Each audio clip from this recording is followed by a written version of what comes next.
I've been off chasing stones. Okay, chasing stones. Tell me more. I tell you what, it's all kind of bound up. Remember we had Ben McQuilcha in talking to us about something else? Well, it's bound up with what Ben called our unique sense of place. Have a listen to this. It all comes back to that sense of place. And we have in this country that unique sense of place going right back to the smaller groups, the smaller Taoiseach, the kingdoms, that we were aware of maybe a scattering of maybe 4 or 5 ring forts away. That was my community. So this journey is going to start in the foothills of Mount Leinster in a very unique place called Crow's Field. And if you look on the Ordnance Survey map of 1840, you can see a little black square exactly where we found the blue china. And that's where Mr. and Mrs. Crow and their 13 children lived. Now, we're also going to take in Neolithic art, Oliver Cromwell, and a German bomber from World War II. One German bomber lost over Ireland. 6 o'clock in the morning, they just pulled the lever and got rid of the bombs. I read in the books, document somewhere that Cromwell's supposed to stopped overnight in Rossmanogue. Oh, did he? Yeah. If you go into the graveyard in Ferns and the church there where St. Mogues is there, you'll see that that's where all the folklore and the historians tell you that's where he broke them, and they were reconstructed them because the ones in Ferns were reconstructed. Like, I wouldn't be surprised if them parts there are all part of it. It's incredible, like, to think that could be, you know, if Cromwell was 16, something it's in the same place that it fell when the boys knocked it down, you know. Like, look at this, like, as well. I really wasn't expecting this, Martin, honest to God. So, Chris, you're up in Rossmanogue rummaging around in the undergrowth. Who are the 2 guys you're talking with? So you heard the voices there of Michael Fortune. He's a well-known artist and folklorist. And the man you heard talking about Cromwell is a man called Martin Whelan, who very kindly allowed Michael and myself onto his land on our quest for stones. And we're going to hear more from them shortly.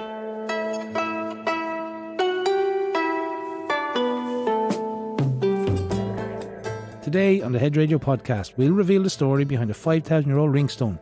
And while on a hunt for wart stones and bullaun stones, Chris discovers the damage that Oliver Cromwell and a German bomber left behind. With me, Alan Boland. And me, Chris Hayes. Stay, have a listen. First, we're going to head back to Crow's Field, which is in Knockrow at the foot of Mount Leinster, and meet Andrew Lloyd, who in 1996 bought a small farm there. And I think it's fair to say that he had notions. Was the idea to live off the fat of the land? Yes. We're John Seymour self-sufficiency people. When we were students in the 1970s, this book came out called Self-Sufficiency, written by a guy called John Seymour. And our intention was, with this 10 acres, this farmhouse outbuildings in 10 acres, is that we'd run it as an independent hostel. And that Leonie, my partner, had this fantasy that we'd have PhD students who needed a year of quiet. And we had an almost complete Encyclopedia Britannica from 1956. We thought that might be helpful in their library research.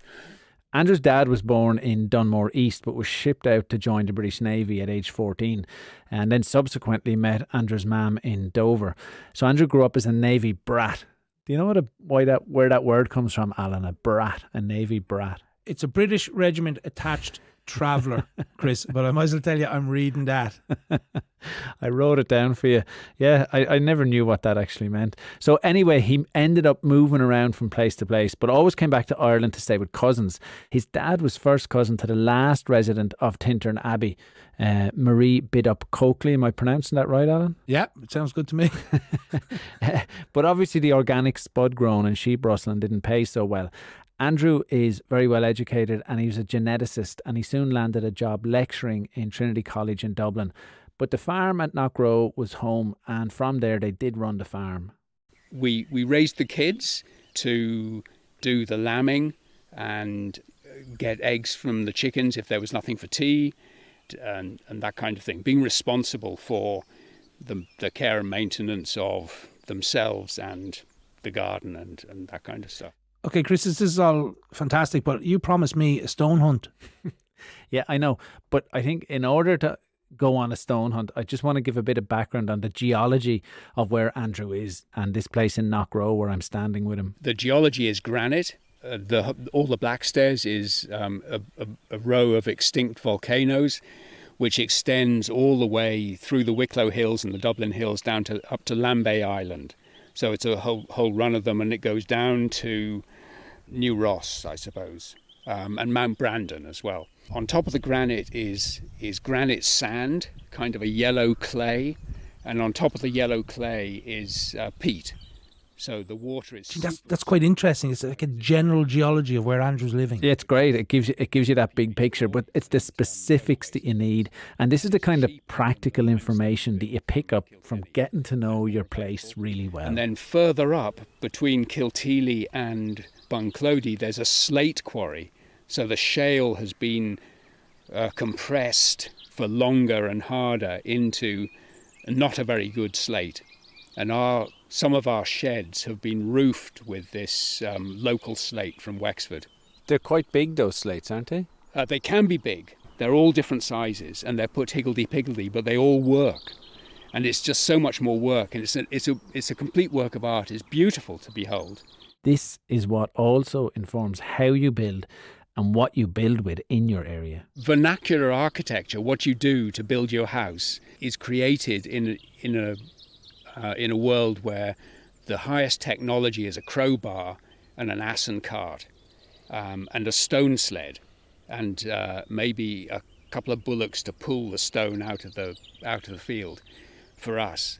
Whereas down in kind of Wexford town corner, there aren't rocks. There's this heavy clay, and so you get cob houses there, because that's the material that's available. So remember Pat Hickey from a previous episode talking about the house on Fort Mountain? Well, they used fieldstone and clay mortars in that house. Again, that's what's available there. Chris, sorry to talk across you. You promised me a stone hunt? Yeah, okay, I did. Sorry. I did promise you a stone hunt. So look, I'm standing in Crowsfield in Knockrow with Andrew. You've got all that background information. And what we do then is we head over to a gap in a stone wall there to find out about his incredible discovery of Neolithic artwork. This is art now, Alan, that's over 5,000 years old.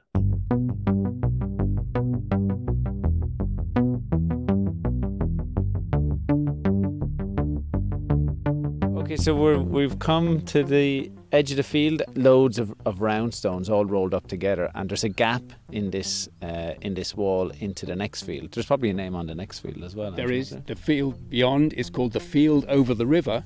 So I was walking over across Crowsfield with Andrew, and at the edge of that field is a gap in the ditch, and there it is, the Knockrow ringstone. What exactly are you looking at, Chris? When you stand there and you look at it, what you see is very obviously four separate pieces of stone. This is a big piece of stone. It's about 6 feet across, and I'd say maybe 4 or 5 feet high. It probably weighs 2 or 3 ton, and you can see that there's a mark of a cross on it where it's broke into 4 pieces. We'll come back to that, how it was actually broke up. It's now back together, but the important thing on it are these markings, these what they call cup and ring markings that come from the Neolithic. Okay, and I suppose for people to put into context, Neolithic is the new Stone Age.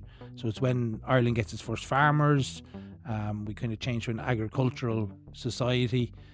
It's pre-Bronze Age, so we don't have metal. So they're carving these stones using other stones. Yeah. So I suppose this art is similar maybe to what people might have seen on Newgrange. The large stones in front of Newgrange, kind of concentric circles and the likes. But Neolithic Ireland is, of course, a full 1,000 years before the pyramids. It's 500 years before Stonehenge. How is this rock still sitting in a field in Knockrow? Well, that's it. Of course, the thing was, it's not, when you go there now and you see it, it's presented very nicely. It wasn't, of course, all sitting in a nice gap like that. What happened was Andrew found the first piece as he was repairing this field boundary, and that took him basically on a 3-year quest before he could bring all these pieces back together. You put a gateway in there, and the gateway was built as being... So let's start at the beginning of that quest, where he basically looked at the old Ordnance Survey map. He knew there used to be a gate, and he wants to restore the original gate in that stone ditch wall that was there 200 years ago. We've got another digger man, a guy called Liam Murphy, to knock out one side of the original the original gap. And so to make the least work, I said to Liam, could you take away all the rubble from the backfill? And then, so he was tumbling out these stones, and then I saw that there were these marks on one of these squared off stones that he was tumbling out, and he couldn't see it at all because he wasn't familiar with that. But these markings, they're called cup and ring markings. So you have He's now found cup, one piece of the stone. Chris, tell me, how does he know there's more than one piece? When you look at the stone, there's layers of markings on this stone by now. And there's the original cup and ring marks from the Neolithic artist. And then there's these distinctive wedge marks on the stone where someone, roughly 200 years ago, split this stone up to use it for another purpose. So Andrew, when he sees these more modern wedge marks, he knows now that there's more to find. We then found another piece, and we kind of restored, we put them together. And this was in 2007. He now has two pieces of the stone. This is 2007. This is 2007. Christmas 07, we came, we let all our friends and relations know that we've made this amazing discovery. And a neighbour of ours, a guy called Martin Little, who was a proper geologist, had a couple of friends of his from geology university, where they were all in college together, and they were staying, and he brought them down to see this geological thing. And there were these three geologists, and they were looking at the two pieces of the stone, and they were saying, "Oh God, we'll look for the rest of it." And one of them did a measurement with his arm, like a cubit, from the fingertip to the elbow, and he said, "Well, that's how big it is." And he went hopping along the ditch looking for the sister stone to the one that me and Liam had tumbled out of the thing. And further up in the uphill, thicker side of the wall, he found that same thing. He could see the same indentations. There's three wedge marks on the stone, and he found the other one, and he could just see the end of it. And these three geologists were hopping from one leg to the other like children. They were saying, "Can we?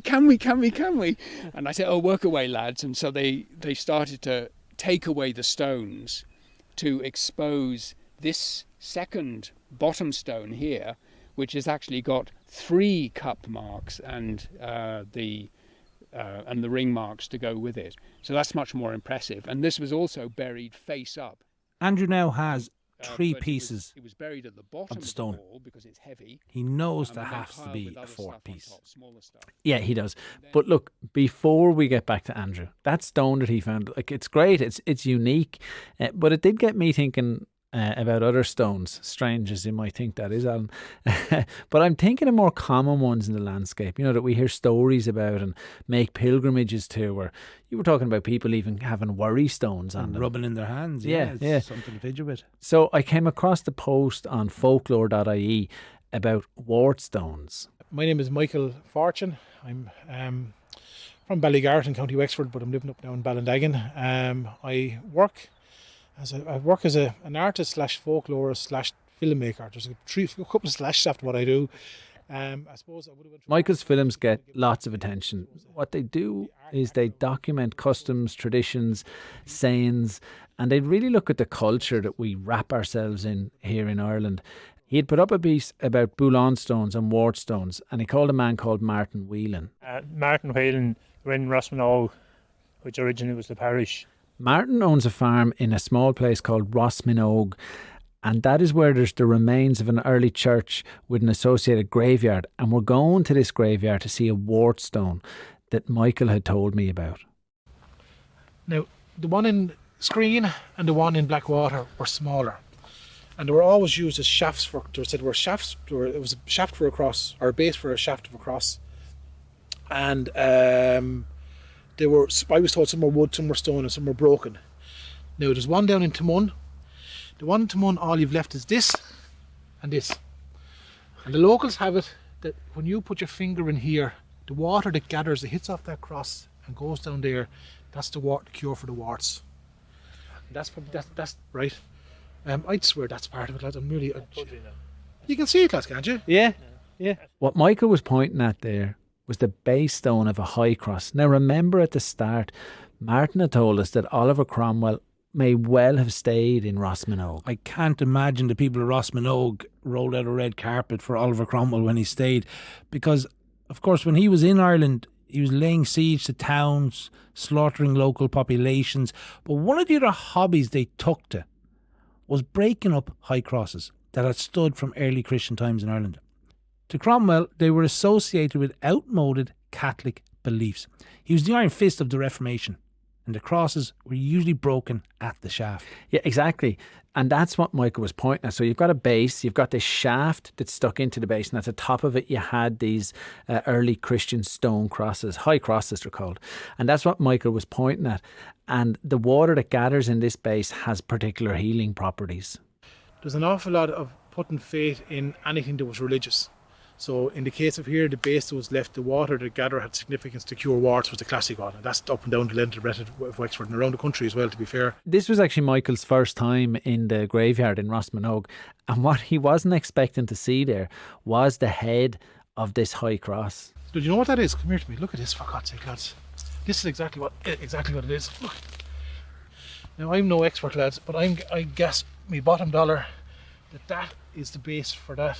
It was a shaft for that. You see it? Oh, yes. That's a high. Yeah, That's an early. As you're scraping it off, I can see the. You can see it, lads, can't you? Yeah. It's absolute. This is my first time being here. I've only seen a photograph of that because I know where there's 3 or 4 more like it, but they're smaller, and I knew what they were, but I didn't know that the remains of the cross was still here. Yeah. Normally, you always figuring out was it wooden for a wooden cross, and you'd be asking yourself questions. But I didn't know that was there, and I'm not sure. What a fantastic find! You can really hear the excitement as you're all standing there looking at a high cross that's lying there. I can only imagine you must have been wondering: was it Cromwell? Was it one of his henchmen that stuck a boot through this some 370 years ago? Yeah, indeed, we were wondering that. It's amazing what's just out there. And Martin Whelan, just want to say thanks very much to let us in on the land. His grandfather is actually buried in that graveyard there, and Martin keeps the graveyard neat, and they organise a pattern day there every year. But of course, COVID robbed them of that day last year. They're like a pattern on mass, like a meeting place, too. People can meet and talk, and it always happen. And you know, like a certain amount will come this year, and they mightn't come next year, but they'll happen in 1 or 2 new ones, and they'll have somebody belonging to them dead or buried in it or something like that. It's surprising, like what you hear and what you pick up. And to be around your neighbours, as you said, just the social side of it. Just the side of it. That's important too, to be rubbing shoulders with someone. There's an old house down there, there's an open fire, and we have the fire lighting, and to be stories told and songs sung maybe until 11 or 12 o'clock at night after it, like that sort of. I don't know about you, Alan, but I can't wait till we can all rub shoulders with friends and sit around all night telling stories and having a few drinks. It'd be a shock to me to be up till 11 o'clock, I think. That was wart stones Michael was telling us about in the graveyard.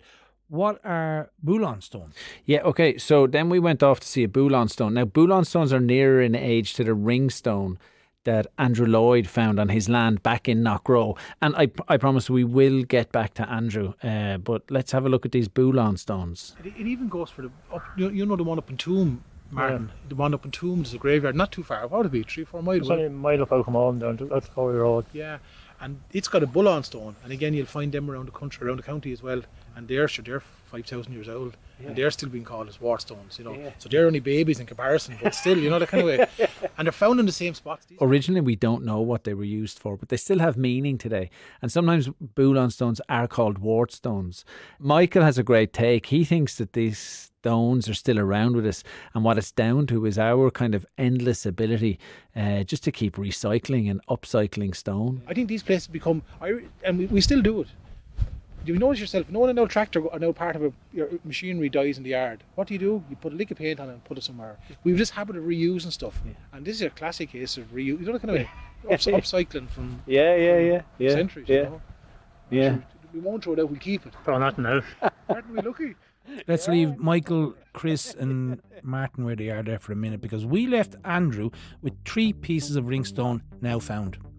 2 were placed back together and the third had been located but was buried at the bottom of the wall. So now it was time to look for the 4th and final piece. It was now 2010 and Andrew had confessed to Chris Corlett, who's kind of like our state archaeologist, that he had made this spectacular find. We got a date with Chris Corlett. He came down and had a look because he was really interested, and he said, "Well, we'll put you on the map, and then at some time we'll find the 4th piece, and we'll have a bit of a party."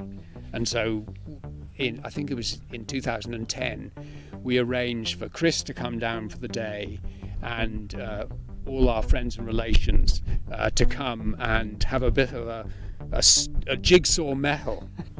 So before lunch, we'd found the 4th piece. It was clear that we only had 4 pieces to deal with, because until that day in 2010, we didn't know whether we were going to have to be digging the whole shagging ditch out to find the last pieces of the jigsaw and then have to put it all back together again. So it was very nice to have the 2, the 4 pieces. There we go. He has the 4 pieces of the stone, the completed knock-row ringstone. And what's fantastic for Andrew is he followed the clues. He had the first piece, second piece, and he followed the clues. It seems, Chris, from the wedge marks that were put into the stone when it was split 200 or 300 years ago. Yeah, exactly. That's it. And he also then, by chatting to people who work with this kind of stone, he wanted to know, what is this technique? What's the technique for splitting this kind of rock? And it's almost actually like musical hammers, the way he explained it to me. In order to split the stone, what you do is you get a stone pick, which is it's like a pickaxe and a hammer in the same one. It's like a sledgehammer with pointy ends, and those ends are really pointy and tempered steel, and you work away and you chip a hole, like a little rectangular slot at a regular place, a set of slots. So we've got 1, 2, 3, 4, 5, 6, 7, 8, 9, 10 across the long side of the stone. And when you've got the little indentation, you then get wedges of oak or steel, either. Steel lasts longer, and you get a hammer, and you start whacking the wedges into the stone. And it's a musical exercise. So you go tong, tong, tong, tong, tong, tong, tong, tong, and then you hear that the 4th one is a bit dull. So you go tong, tong, tong, tong, tong, tong, tong, tong, tong, tong, tong, tong, tong, tong, tong, and then you get a rhythm going at it, and you go tong, tong, tong, tong, tong, tong, tong, tong, tong, tong, tong, tong, tong, tong, and then there's a certain stage in the process where you brush your hands off and you go up to the farmhouse, you have a cup of tea, and when you come back, the stone has been split. Whereas if you do the macho thing and you continue to say, whack away at the stone, you're putting too much pressure on the little crack that's propagating through the crystal structure of the rock, and too much pressure will maybe split the stone off in a kind of a splinter. Musical rock breaking. It's new to me. Breaking rocks always sounded like hard work before, but I love that you just need that certain intuition, knowing what is needed as you're splitting a big lump of rock. I think we lean different directions, Chris. I think I'm more drawn to the 5,000-year-old Neolithic carvings. What was it? I know Andrew speculates that maybe it was an altar. Maybe this stone looked to the sky. Maybe there was a message on it. And I'd love to know what that message was. Does it speak to the eternal question of what's going on? Why are we here? What's it all mean?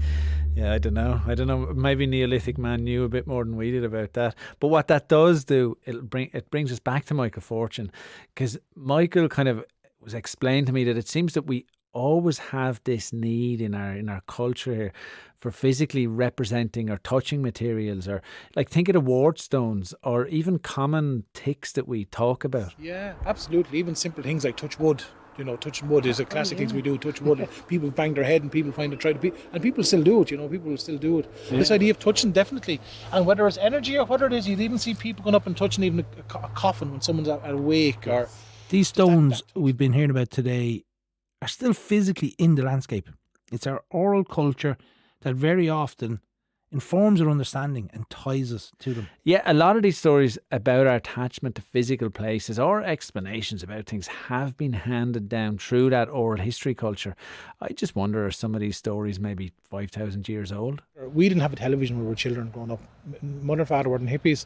Just didn't. Father said if it broke, he wouldn't have the money to fix it. So we didn't have that visual culture growing up. The radio was there, but it was always talking. The people called, it was always talking. And I think this is so many people in Ireland have that same thing. We're a great nation of talkers, you know, that kind of way.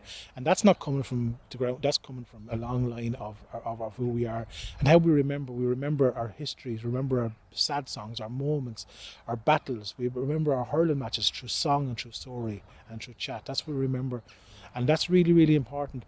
And and I always keep saying as well that lovely the human aspect of that, the accent, the phrasing, the turning. Like I record a young lad in Limerick, say a collection we did in Limerick about 2004 or 5, and he'd tell me a story, and I'd be editing it. It'd be 41 seconds long. And I'd listen back to the mother, I'd meet the mother and say, oh, the young lad would tell me a story, and oh yeah, and it happened to me, and she'd tell me, and she could be 41 or 2 or 3 seconds long. And they pause and rise and stop in the same way. And that's the way the songs and words and stories are passed on in the same, because accents didn't change as much as they are now, you know, that in the bigger scheme of things. So those rises and falls are really, they're there, you know.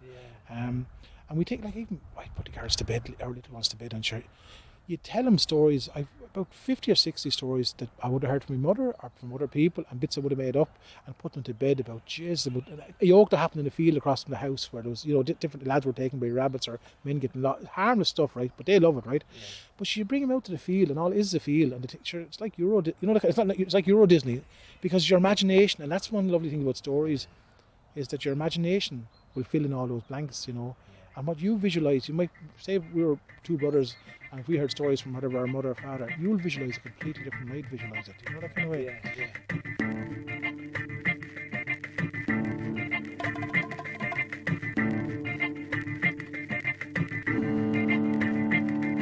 Maybe the story directly associated with Andrew's ringstone is tied up somewhere in our collective consciousness.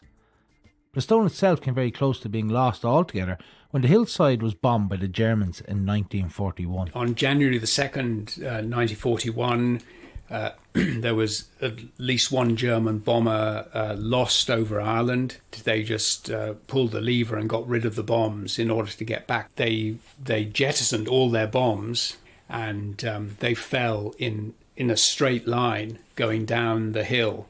One fell through the girl's bedroom in the Shannon's house, which is the bedroom nearest to the lane, and killed all the women in the house. So there was a 16-year-old girl and her 2 aunties. The girl's 2 uncles were in the middle bedroom, and they were injured. One of them died the following year.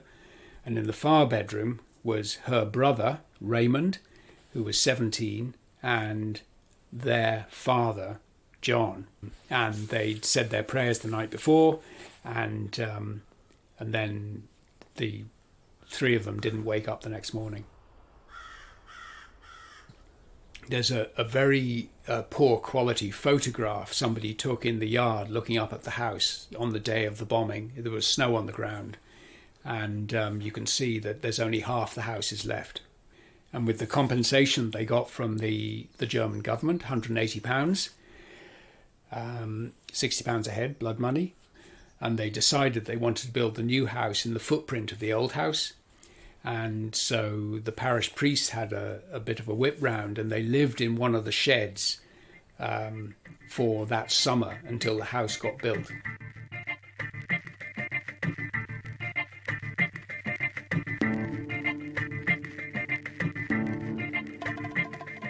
There you go. At the start of this, we said we'd tie together neolithic artists, Cromwell, wart stones, and German bombers. The It did indeed. That was the promise we made. And Ben McQuilcha talked at the very beginning about a unique sense of place. And I really do think that Michael Fortune's work is a great way into all these amazing stories and traditions that are, look, they're all around us. Whether it's through stories or folklore or through song or through the actual built environment around us, those stories that I have often felt that they weren't valued, or we didn't value them ourselves as much as other people. Other people always felt there was better stuff somewhere else, and then we started to believe it then. So I suppose all I've been doing for the last 20 years is holding up a mirror to the places and people that I would meet through life, through living, or through project work where I'd be working on commissions and working on collections, and just offering people a chance to look and reflect on who we are in all the different forms, and circulating the stories back around in communities where they're from, and using every tool you could to further promote that connection to who we are, because I think it feeds the soul, it feeds us, it gives us a better understanding of who we are. It's entertaining. There's loads of things why I put value on it.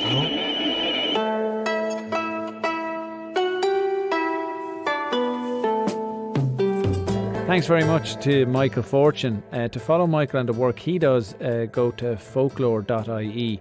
Big thanks also to Andrew Lloyd. Andrew writes a really great blog. You can subscribe to it at blobthescientist.ie. Thanks to Martin Whelan for showing us around the small graveyard in Rossminogue on his land. And also a really big thank you to Michael Fortune's daughter Nellie, who was very patient and came wandering with us as we looked at stones. I don't know what she thought of us. The Hedge Radio podcast is a Crannog Media production brought to you by Chris Hayes and Alan Boland. Find us at cranogmedia.ie. Please, if you enjoyed the podcast, tell your friends and subscribe to Hedge Radio wherever you get your podcasts, and never miss a story. If you do enjoy our podcast, please think about rating and reviewing us on Apple Podcasts. It would mean a lot to us, and it helps us pick up new listeners. If you want to send us an email, you can at podcast@cranogmedia.ie. You can follow us on Instagram, of course, at @cranogfilms. You'll find us on Twitter and Facebook and all the usual spots. This episode was not sponsored by Roadstone Holdings.